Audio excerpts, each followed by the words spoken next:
What if the greatest homecoming in football history became the beginning of the end? August 2021. Old Trafford, 80,000 people holding their breath. Cristiano Ronaldo, the most decorated player on the planet, was back. And for one perfect golden moment, everything felt right. But behind the scenes, a storm was already building. A storm that would tear apart one of football's most iconic relationships. This is the full story. To understand what this return meant, you have to go back to where it all started. A skinny 17-year-old from Madeira arrived at Old Trafford in 2003 and left 6 years later as arguably the best player in the world. 3 Premier League titles, a Champions League, the Ballerich Ballatari Oearraadi. Sir Alex Ferguson built him, Old Trafford worshipped him, and then he left, for Real Madrid, for glory, for 100 million euros. For 12 years, Manchester United lived in his shadow. Fast forward to summer 2021. Ronaldo was at Juventus, entering the final chapter of his career. He had won Serie A, but the Champions League, the trophy he craved above all others, remained elusive in Turin. Juventus were rebuilding. Ronaldo needed a new stage. And then Manchester City entered the picture.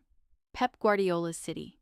The club that had displaced United as Manchester's dominant force. The idea alone sent shockwaves through every red corner of the planet. Then Ole Gunnar Solskjaer made the call. United moved fast. Within 48 hours, the deal was done. Cristiano Ronaldo, shirt number 7 reclaimed, was returning to Old Trafford. The internet broke. Social media exploded. Nike reportedly saw a record spike in jersey sales. In the space of a single afternoon, Manchester United had reignited the hope of millions. But hope, as football always reminds us, is a fragile thing. September 11th, 2021. Newcastle United at Old Trafford, Ronaldo's first home game back. The noise inside that stadium was unlike anything English football had heard in years. And then, 50 minutes in, a Bruno Fernandes cross, a thundering header, net rippling, arms wide. Old Trafford didn't just cheer. It erupted. Grown adults were crying in the stands. Players were sprinting from the bench. Ronaldo closed his eyes and breathed it in. For that one moment, it felt like time had folded back on itself. He scored twice that day. The stats across the season were undeniable. 24 goals in all competitions, top scorer at the club, carrying United in moments when the team around him was crumbling. But goals tell only part of the story. Because while Ronaldo was producing on the pitch, behind the scenes the cracks were already widening. Ole Gunnar Solskjaer was dismissed in November after a humiliating 4-1 defeat at Watford. The dream was fracturing at the foundations. Ralf Rangnick came in as interim manager. And this is where the story gets genuinely fascinating. Reports began filtering out about tension, about Ronaldo's reaction to Rangnick's high press system, his dissatisfaction with the team's direction, his frustration at playing in a style that didn't suit a 36-year-old forward who had reinvented himself as a pure goalscorer. Tree ground came, newspaper, back pages. The smile was still there in press conferences, but something behind the eyes had shifted. Then came Erik ten Hag. New era, new energy, new rules. Ten Hag arrived from Ajax with a clear vision. A fluid, pressing, possession-based system built around collective intensity. Ronaldo was 37. The question was brutal and unavoidable. Could the greatest individual player of his generation fit into a system that demanded something fundamentally different from him? Pre-season tours became flashpoints. Reports of Ronaldo leaving before the end of a friendly against Tottenham circulated globally. It became a story you couldn't ignore. The breaking point came in a November 2022 television interview with Piers Morgan. Ronaldo didn't hold back. He said he felt betrayed by the club, that he had no respect for Erik ten Hag, that he was being forced out. The words detonated like a bomb inside Old Trafford. Within days, Manchester United terminated his contract by mutual agreement. Just 16 months after the most euphoric homecoming English football had seen it soar over. Quietly, coldly, without a proper goodbye. So what really happened? The answer is more complex than a simple clash of egos.